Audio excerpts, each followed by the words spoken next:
Hello my dear student, welcome to बेटा our YouTube channel and application accounts by Hemal sir. बेटा chapter number 2 चल रहा था accounting of transaction of foreign currency. जैसे मैंने आपको बताया था सर फॉरेन करेंसी होता क्या बेटा, जैसे हम इंडिया है, इंडिया वाले अगर बाहर की अदर कंट्री से जो ट्रेड कर रहे, ट्रेड का मतलब होता है बाइंग एंड सेलिंग, उसको बोला जाता है इंपोर्ट या एक्सपोर्ट कर रहे हैं, उसके बीच में जो ट्रांजैक्शन होगा उसी को बोला जाएगा सर फॉरेन ट्रांजैक्शन, तो फॉरेन करेंसी ट्रांजैक्शन। क्लियर है, इंपोर्ट एक्सपोर्ट करेंगे।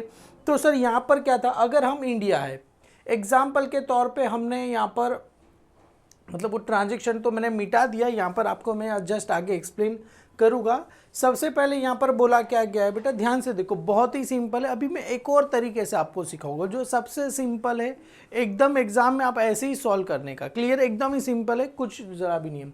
ऑन 1 जनवरी 2013 सोनाली लिमिटेड, हम कौन है बेटा, इंडिया है जो सोनाली लिमिटेड, इंपोर्ट 1 लाख बेटा 1 लाख रुपए का गुड्स क्या करिए, खरीद रहे, किसके पास से, robin traders of USA. Clear है, मतलब सोनाली इंडिया की है और रॉबिन हुड मतलब जो रॉबिन ट्रेडर के पास से क्या करिए, सामान इंपोर्ट करिए। अरे इंपोर्ट का मतलब सामान क्या करिए बेटा, परचेज करिए। इंपोर्ट का मतलब सामान परचेज करिए। The payment of the import was made on 15 April 2013। Purchase कभी करा, 1 जनवरी। एक बात बताओ सर, 1 जनवरी को मैंने खरीदा, 1 जनवरी को खरीदा 2013 को, इसके बीच में ईयर कभी एंड होता है सर, अपना अकाउंटिंग ईयर 31 मार्च 2013 को क्या होगा, एंड होगा।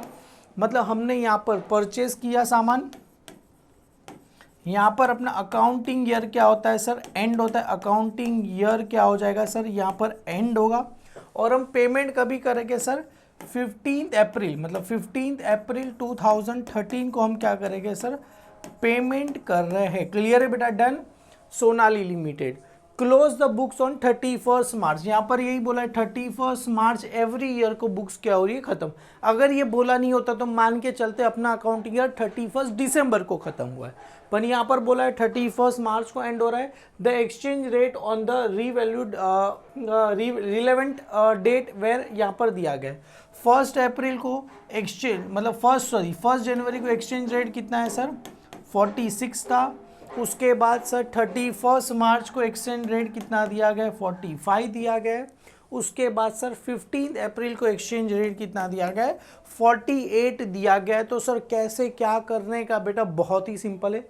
सबसे पहले क्या कर रहे हैं बेटा, इधर देखो, 1 जनवरी 2013 और नीचे क्या बोल, record the about transaction in the books of Sonali limited. हमें किसकी बुक्स बनानी है बेटा, सोनाली लिमिटेड की बनानी है। क्लियर है, तो यहाँ पर इन द बुक्स ऑफ, यहाँ पर आ जाएगा sir Sonali limited, in the books of Sonali limited. Clear है, journal of Sonali limited, date particular, debit amount, credit amount. सबसे पहला सर 1 जनवरी 2013 को हम सामान क्या करेंगे, इंपोर्ट। अरे इंपोर्ट का मतलब होता है परचेज करेंगे, परचेज ऑलवेज डेबिट साइड, तो यहाँ पर आएगा परचेज करेंगे। तो परचेज अकाउंट्स क्या रहेगा सर, डेबिट टू, किसके पास से सामान परचेज करेंगे sir, robin traders of USA. कहां से, किसके पास से खरीद रहे sir, robin traders of USA. तो यहां पर आ रॉबिन ट्रेडर्स ऑफ यूएसए के पास से हम क्या करेंगे, सामान क्या करेंगे बेटा, खरीद रहे थे। तो मतलब यहां पर आएगा नरेशन क्या रहेगा, बीइंग इंपोर्ट गुड्स फ्रॉम, किसके पास से खरीद रहे बेटा, रॉबिन ट्रेडर्स के पास से खरीद रहे। कितना है, डॉलर, कितने का खरीद, 1 लाख। और यहां पर आएगा exchange rate is $1 is equal to कितना दिया गया था sir, 46। $1 is equal to rupees 46 rupees अपने को दिया गया है। क्लियर है, तो सर एक काम करो, 46 है तो 1 मल्टीप्लाई करो, कितना आ जाएगा सर 46, और उसके पीछे क्या करो सर, ये 5 जीरो लगा दो। तो यहाँ पर आएगा 46 का हम क्या करेंगे, सामान खरीद रहे। बेटा समझ में आ रहा है बेटा, हमने कितने भाव में खरीदा सर? 46 रुपीज़ के भाव में खरीदा। क्लियर है? मतलब अपने को पैसा 46 पे करना। अभी तुम जरा दिमाग लगाओ, हमने सर 46 मतलब $1,00,000 मल्टीप्लाई बाय 46 मतलब 46 लैक्स का हमने सामान खरीदा। अभी जब पैसा पे करने की बारी आई तो सपोज पकड़ के चलो एक्सचेंज रेट हो गया सर 45। कितना हो गया? 45। 46 में खरीदा, पैसा एक्सचेंज रेट जब भी हम पैसा पे करेंगे तो अभी रेट हो गया सर 45। तो सर अपने को फ़ायदा हुआ कि नहीं फ़ायदा हो? सर जाहिर सी बात है, एक्सचेंज रेट 45 हो जाएगा तो अपने को ₹1 का क्या हो जाएगा? फ़ायदा मतलब क्या हो जाएगा? प्रॉफिट हो जाएगा। पर उल्टा पे करने गए 46 का रेट हो गया सर 43, सॉरी ये तो कम ही हो गया, मतलब प्रॉफिट ही होगा, बढ़ गया। 46 का रेट बढ़ के हो गया 48 हो गया। तो क्या होगा सर? अपने को करीब करीब पकड़ के चलो ₹2 का क्या होगा? लॉस हो गया। क्यों? 46 के भाव में खरीदा, बेचा, अभी जब पैसा पे करने आया तो 48 रुपीज़ हो गया, तो मतलब ₹2 अपने को क्या हो गया? लॉस। सेम एज अभी मैंने जो एग्जांपल लिया, रेट हो गया 43, तो सर अपने को फ़ायदा हो गया। नो सर 46 में खरीदा, पेमेंट 43 के भाव से करना है, तो अपने को करीब करीब ₹3 का यहाँ पर क्या हो गया सर? प्रॉफिट हो गया। मतलब खरीदा था 46 में, उससे कम में पे करना है तो प्रॉफिट होगा, क्योंकि जाहिर सी बात है अगर 45 में पे करे तो 46 का सामान खरीदा, पे 45 करना पड़ेगा, अरे 1 लाख का प्रॉफिट हो गया। सेम यहाँ पर 48 में पे करना पड़ेगा, 2 लाख का लॉस हो गया। 46 में खरीदा, पेमेंट 48 में करे, लॉस हो गया। 43 में अरे फायदा हो गया भाई, कितने का सर? 3 लाख का फायदा हो जाएगा। क्लियर है यहाँ पर? तो यहाँ पर अभी आगे देखो, 31 मार्च को अकाउंटिंग ईयर एंड हो रहा है, तो एंड हो रहा है तो यहाँ पर देखो 31 मार्च को अकाउंटिंग ईयर एंड हो रहा है, तो 31 मार्च को रेट कितना हो गया सर? 45 हो गया। 45 हो गया मतलब अपने को सर $1 मतलब 1 लाख मल्टीप्लाई बाय ₹1 का, मतलब कितने का सामान खरीदा था? $1,00,000 मल्टीप्लाई बाय ₹1 का प्रॉफिट। प्रॉफिट ऑलवेज कहाँ आता है? Credit side. लॉस ऑलवेज कहाँ आता है? Debit side. Debit all expenses and losses, credit all income and gains. Clear है? प्रॉफिट का मतलब होता है गेन्स हो रहा है, तो मतलब मेरे को क्या हो रहा है सर? प्रॉफिट हो रहा है। प्रॉफिट ऑलवेज कहाँ जाएगा सर? Credit side. तो क्रेडिट साइड में क्या आएगा? प्रॉफिट। कभी हो रहा है सर? 31 मार्च 2013 को मेरे को प्रॉफिट हो रहा है। Profit always credit side. Credit side में किसका नाम आ जाएगा sir? FOREIGN, foreign exchange fluctuation. किसका नाम आ जाएगा? फ्लक्चुएशन अकाउंट्स क्या हो जाएगा? क्रेडिट हो जाएगा। FORE, एक बार जरा चेक कर लेते हैं। FOREIGN, foreign exchange fluctuation accounts क्या हो जाएगा? क्रेडिट। क्यों? मेरे को क्रेडिट क्यों हुआ? क्योंकि मेरे को क्या हो रहा है? प्रॉफिट हो रहा है। कितने का? 1 लाख का। 2 डेबिट में किसका नाम आ जाएगा सर? रॉबिन ट्रेडर्स का क्या आ जाएगा? नाम आपको आ जाएगा। क्लियर है? Robin traders of USA. Traders of USA accounts क्या हो जाएगा सर? डेबिट हो जाएगा। कितने का बेटा? कितने का? अभी यहां पर देखो, बिंग यहां पर क्या आएगा? अकाउंटिंग ईयर, मतलब यहां पर आएगा एंड ऑफ अकाउंटिंग ईयर। लिखो end of accounting year gain. अपने को क्या हो रहा है? गेन या तो आप प्रॉफिट भी लिख सकते हो, प्रॉफिट ऑन कितने का हो रहा है? $1,00,000। डॉलर कितना था? $1,00,000 मल्टीप्लाई बाय कितने का प्रॉफिट हो रहा था सर? अपने को ₹1 का क्या हो रहा है? प्रॉफिट हो रहा है। ₹1 का प्रॉफिट हो रहा है। कैसे ₹1 का? खरीदा था, मतलब ये तो जस्ट आप लिखना मत, मैं समझा रहा हूँ यहाँ पर, ये आप लोग लिखना मत, यहाँ पर ख़त्म हो गया। क्लियर? ये जस्ट समझाने के लिए लिख रहा हूँ आपके लिए, क्योंकि 46 में खरीदा था, 45 पे करना पड़ेगा, मतलब ₹1 का क्या हो गया? अपने को प्रॉफिट हो गया। क्लियर है? डन। मल्टीप्लाई करेंगे कितना आएगा सर? ₹1,00,000 का अपने को क्या आ जाएगा?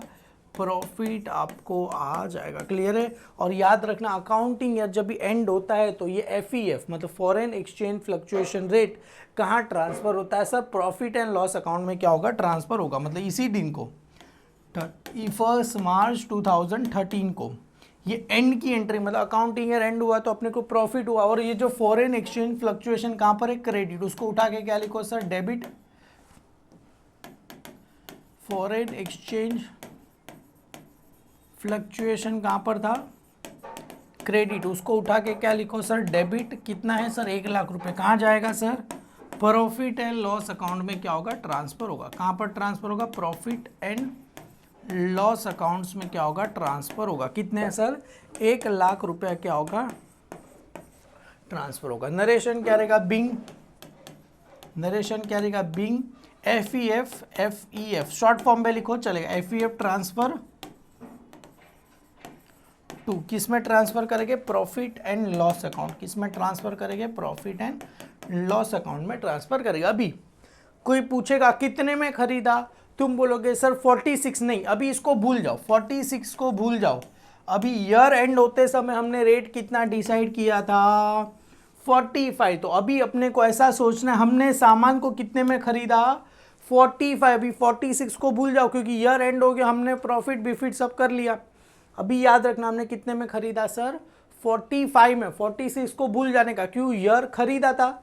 उसके बाद अकाउंटिंग ईयर एंड हुआ, अकाउंटिंग ईयर एंड में जो रेट होता है उसी रेट को भी आगे फाइनलाइज करने का।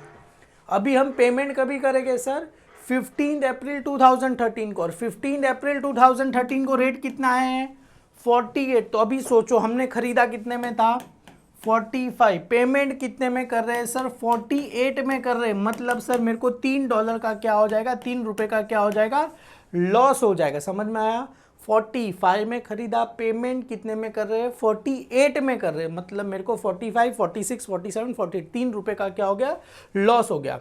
अभी पे कर रहे, पूरा पैसा पे कर रहे ना, the payment was import was क्या करे, payment for import goods on 15 अप्रैल 2013 को। कुछ बोला नहीं तो हम कितना पैसा पे करें, पूरा पैसा पे करेंगे। पे करेंगे तो पैसा अपने पास से आएगा कि जाएगा, सर पे करेंगे तो जाएगा अपने पास। कभी पैसा पे करें, इधर देखो 15 अप्रैल 2013 को पे करेंगे तो अपने पास से पैसा क्या होगा, जाएगा। और किसके पास आएगा sir, robin traders of USA के पास से आएगा। क्लियर है, USA अकाउंट्स, USA अकाउंट्स क्या हो जाएगा, डेबिट। पे करेंगे तो अपने पास से पैसा जाएगा, डेबिट व्हाट कम्स इन, किसके पास आएगा, रॉबिन ट्रेडर्स के पास से आएगा। नरेशन क्या रहेगा, बिंग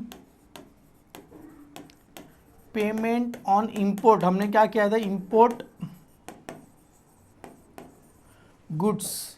क्लियर है, कितना कर रहे हैं सर पेमेंट, $1,00,000 इस यहाँ पर आएगा। अगर कुछ बुक ने ऐसा लिखा है, ट्रांसलेटेड ऐसा कुछ लिखा है बुक ने, जैसा मैं बुक ने लिखा है, payment being payment of import goods on $1,00,000 in क्या लिखा है बुक ने, इन translated.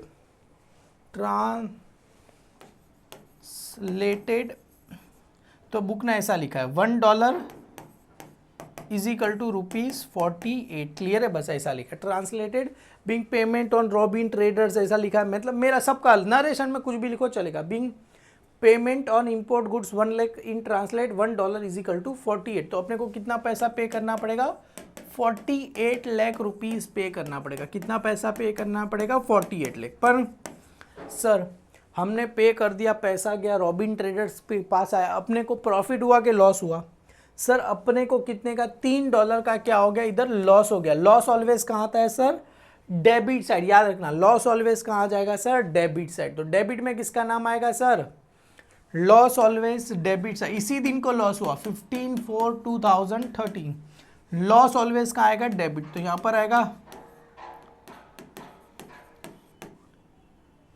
Foreign exchange fluctuation account, loss always कहाँ आ जाएगा, debit side, foreign exchange fluctuation account debit. किसकी वजह से लॉस हुआ सर, यहाँ पर लिखो रॉबिन ट्रेडर्स। किसकी वजह से हुआ, रॉबिन ट्रेडर्स ऑफ USA। कितने का लॉस हुआ सर, $3, 3 मतलब 3 रुपए का, मल्टीप्लाई 1,00,000 करे कितना लॉस हुआ सर, 3 लाख रुपए का अपने को क्या हुआ, लॉस हुआ। तो being loss on payment to Robin traders in, जैसा आपको लिखना है in translated limited $1 is equal to कितने का लॉस हुआ, 3 रुपये का। कैसे, 48 में से 45 माइनस करो, 48 में से 45 माइनस करो तो $3 का मेरे को क्या हुआ सर, यहाँ पर नुकसान हुआ। क्लियर है, तो कितना आया सर, 3 लाख रुपए, ये यहाँ पर हो गया। क्लियर है, यहाँ पर मेरे को लॉस ऑलवेज कहाँ आ जाएगा, डेबिट, क्योंकि यहाँ पर पहले मेरे को लॉस हुआ। लॉस ऑलवेज कहाँ आता है सर, डेबिट। और ये वाले ट्रांजेक्शन में ऊपर जब अकाउंटिंग ईयर एंड हुआ तो मेरे को प्रॉफिट, प्रॉफिट ऑलवेज कहाँ आ जाए सर, क्रेडिट साइड। गेन लिखो तो भी चलेगा, अभी बड़े हो गए तो गेन लिखो, प्रॉफिट। अभी बोला गया था सोनाली की बुक में बनाओ, पर सोनाली की बुक में क्या बनाओ ये बोला नहीं था, बोला है prepare accounts in books of Sonali. अभी हम क्या करते हैं बेटे, लेजर बना देते। किसका बना देते हैं सर, सोनाली की बुक है बेटा। अभी समझो सोनाली की बुक, हम क्या करते हैं, रॉबिन ट्रेडर्स का बना देते। रॉबिन ट्रेडर्स का अकाउंट्स क्या करते हैं, बना देते हैं यहाँ पर। अभी जहाँ जहाँ रॉबिन ट्रेडर्स लिखो ना, देखो बेटा अगर ऐसे लिखोगे ना, जैसे लास्ट वाले ट्रांजेक्शन में हमने किया कि ये FEF अकाउंट अलग से बनाने का, प्रॉफिट लॉस हो अलग से एक एंट्री बना के दिखाने का, अगर इसकी कंबाइन एंट्री बताओगे अपन, आप कंफ्यूज हो जाओगे। जब हम लेजर बनाते हैं तो कंफ्यूज हो जाओगे। तो इसका मतलब मेरी बात मानो, एक एंट्री ज़्यादा आएगी पर आपको तकलीफ नहीं होगी। सबसे पहले सर रॉबिन ट्रेडर्स की दर ये रहा क्रेडिट, तो रॉबिन ट्रेडर्स की दर एक क्रेडिट है 46 लाख। तो कितने का डॉलर था सर, 1 लाख रुपया। रेट कितना था सर, 46 था। तो कितना आया था सर, 46 लाख रुपीज़ आपको आए थे। क्लियर है, बाई किसका नाम था, क्रेडिट है बेटा, क्रेडिट है तो क्रेडिट में किसका नाम आया था, बाई परचेज। तो यहाँ पर लिखो बाई परचेज अकाउंट। नाम किसका था बेटा, डेबिट पे परचेज। डेट क्या है, 1 जनवरी 2013। तो 1 2013 यहाँ पर आ गया। क्लियर है, ये आ गया। अभी इसके बाद देखो रॉबिन ट्रेडर्स की दर है सर, ये डेबिट है। डेबिट में लिखो कितना है सर, 1 लाख। अभी याद रखना ये $1 लाख किसका, FEF है ना। क्रेडिट में नाम किसका दिया है सर, इधर FEF, फॉरेन एक्सचेंज फ्लक्चुएशन। तो इधर लिखो 2FEF, इसमें शॉर्ट फॉर्म में लिखो चलेगा क्योंकि बहुत बड़ा नाम है। कभी आया था, 31/3/2013। क्लियर है, रेट कितना था, 1 रुपीज़, कि 1 रुपये का मतलब कितना आएगा सर, 1 लाख हो गया। पर याद रखना ये जस्ट क्या था बेटा, हम एक्सचेंज रेट, तो इसको हम क्या करते हैं, ब्रैकेट में लिखते हैं। क्यों, क्योंकि ये जो पैसा है जस्ट खाली हमने ऐसे ही किया, तो इसको क्या लिखेंगे सर, ब्रैकेट में लिखेंगे। अब इसको क्या करना है, टैली करना है। टैली करेंगे तो कौन सा सेट ज़्यादा है सर, 46 लाख। इधर भी कितना आ जाएगा, 46 लाख। सर एक और एंट्री था ना, अरे किधर एक और, उस एंट्री में रॉबिन ट्रेडर्स था, इस एंट्री में रॉबिन ट्रेडर्स था। अरे ये बोल रहे हो ना तुम, एक और सर 1 लाख का, अरे इसमें रॉबिन ट्रेडर्स है नहीं, हम रॉबिन ट्रेडर्स, जहां रॉबिन ट्रेडर्स रहेगा वो वाली एंट्री, इसमें कुछ नहीं था। तो यहाँ पर सब में -2, यहाँ पर क्या आ जाएगा सर, 2। किसका नाम आ जाएगा सर, ये बैलेंस। फाइंड करेंगे तो क्या आ जाएगा, कैरी डाउन। कभी फाइंड किया, 31 मार्च 2013। और यही बैलेंस कितना है बेटा, अभी जस्ट आपको समझने के लिए, एक्सचेंज रेट कितना था, 45, ईयर एंड में 45 था, और कितने डॉलर का, 1 लाख रुपए भी तो पे करना बाकी है, रेट था 45 था। क्लियर है, ये जस्ट खाली समझने के लिए मैं लिखा, नहीं लिखोगे तो भी चलेगा। वहाँ पर आया, इधर आएगा 1 अप्रैल 2013, यहाँ पर था बेटा बाय बैलेंस। वहाँ पर क्या था, कैरी डाउन। ट्रांसफर करेंगे तो ब्रॉड डाउन। कितना था, $1 लाख पे करना था। रेट ईयर एंड में 45 चला था, तो 45 लाख रुपीज़। क्लियर है, और ईयर एंड करते समय जो रेट होता है उसी रेट को हम अज्यूम करेंगे कि पैसा उसके हिसाब से ही देना है। अभी पैसा पे कर रहे थे, पे करेंगे तो पैसा जाएगा किसके पास आएगा, रॉबिन ट्रेडर्स के पास। कितना, 48 लाख रुपीज़ आ रहा था। कितना, 48 लाख। कितना पैसा पे कर रहे थे सर, 48 के हिसाब से $1 लाख का। किसका नाम आया था sir, robin traders account debit. तो रॉबिन ट्रेडर्स की डेबिट, नाम किसका आएगा, क्रेडिट में बैंक अकाउंट का आएगा, 15/4/2013। क्लियर है, डन। रॉबिन ट्रेडर्स डेबिट है, डेबिट में $1 lakh multiply by rate 48 rupees आ गया। सर अभी एक और है, रॉबिन ट्रेडर्स की दर एक क्रेडिट है, तो क्रेडिट में लिखो सर 3 लाख रुपए। कितना सर, $3 का, मतलब $1 लाख में ये कौन सा अकाउंट आएगा सर, किसका था, रॉबिन ट्रेडर्स। क्रेडिट है, क्रेडिट में नाम डेबिट में किसका है सर, FEF। तो यहाँ पर 15/4/2013 क्लियर। किसका नाम आएगा, बाई FEF। ये मेरे को क्या हुआ सर, लॉस हुआ, क्लियर है। और यहाँ पर मेरे को क्या हो रहा था सर, प्रॉफिट मतलब गेन हो रहा था।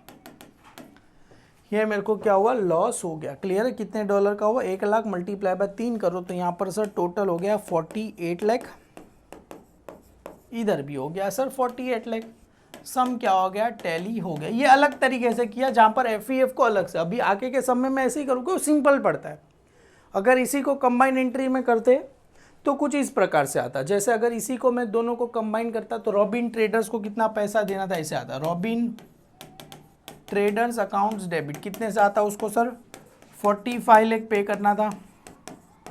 45 लाख टू अपने पास है, बैंक से किधर कितना पैसा गया, बैंक से कितना गया सर 48 लाख। और यहाँ पर 3 लाख रुपए का किसका आता है sir, FEF account.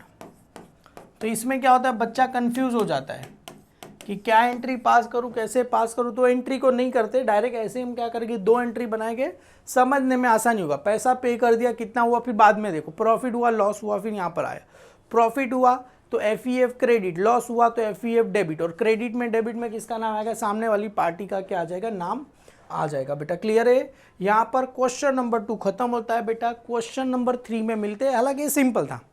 Question number आगे मिलते हैं बेटा 3 में, थोड़ा बड़ा सम रहेगा, मजा आएगा, क्लियर है। Thank you so much, bye bye all.